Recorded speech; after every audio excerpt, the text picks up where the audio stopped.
A partir de Einstein, o mundo ganhou uma nova versão científica, né, que foi mais estruturada a partir da década de 50, e várias teorias e abordagens pela física subatômica, né, que superou a física clássica, a física newtoniana.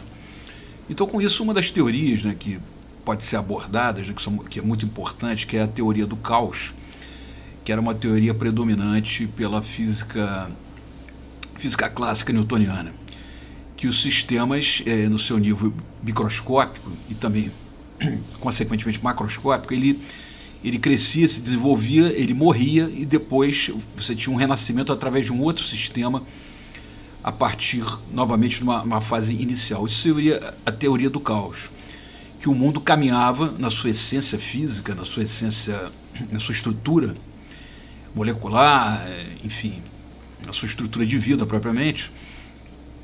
A natureza caminhava sempre por uma destruição, sempre por um princípio caótico e por um final também caótico.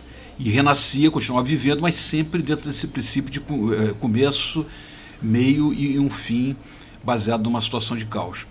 Isso parece que norteou muito a teoria do Freud, que dizia, né, que enquanto a vida há neurose. Então era uma visão um pouco mecanicista, que predominou ainda muito até o início do século XX, até meados do século XX, mas que começa a ser reformulado por essa nova visão da física quântica, com novas abordagens, com novas informações.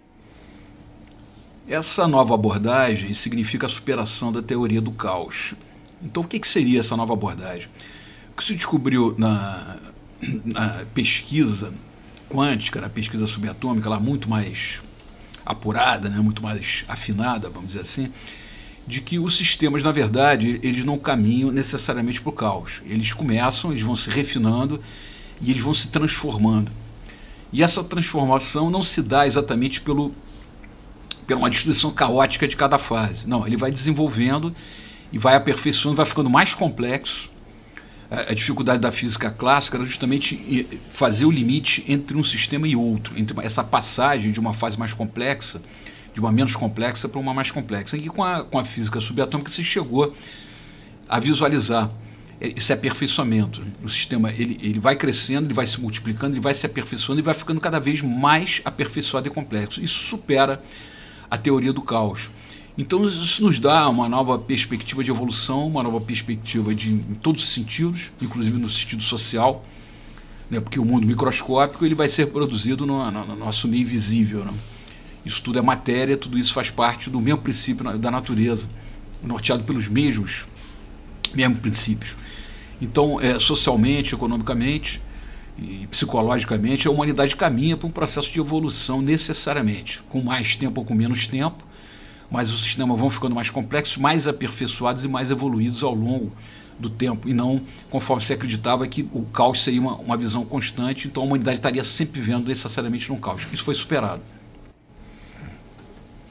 Então, qual seria a conclusão que se pode chegar nisso a nível de transição, né, social que nós estamos vivendo? Existe uma crise evidente, que todo mundo concorda, uma crise econômica. Estados Unidos, que é o país principal do mundo, em grande crise econômica, social, e o mundo inteiro nessa situação. Nós estamos aí num processo de mudança, de transição para uma ordem material, para uma outra ordem material. A gente pode dizer que estamos aí de um capitalismo para um pós-capitalismo que ninguém sabe exatamente como é, mas existe a identidade, a identificação de uma saturação de um sistema que vai do econômico ao pessoal, ao familiar, enfim, todos os aspectos, e vai transitando necessariamente para uma outra ordem. Então, dentro dessa visão subatômica, dessa moderna visão quântica, o mundo vai sim superar as suas dificuldades, ele vai passar, ele não vai ficar nesse caos, ele não vai ficar continuamente num caos, ele vai transitar para uma coisa mais evoluída, porque a física quântica já provou isso, que isso é a ordem natural. Então nós vamos agora, ao longo do século XXI, com todos esses recursos acumulados, com a ciência, com a informação, com a informática, nós vamos transitar para uma coisa muito superior, muito mais evoluída. Independente de qualquer visão mística, qualquer visão espiritualista, que fala também exatamente sobre isso, mas dentro da nossa ótica científica, que é hoje norteada pela física quântica, o mundo vai entrar no século XXI necessariamente num processo de alargamento, de aperfeiçoamento de todo o seu processo evolutivo. Isso passa desde a ordem econômica a todas as facetas, a todos ângulos da sociedade e da cultura humana. Nós estamos aí num processo franco agora de evolução e de superação de todo esse caos, essa dificuldade que o planeta está vivendo.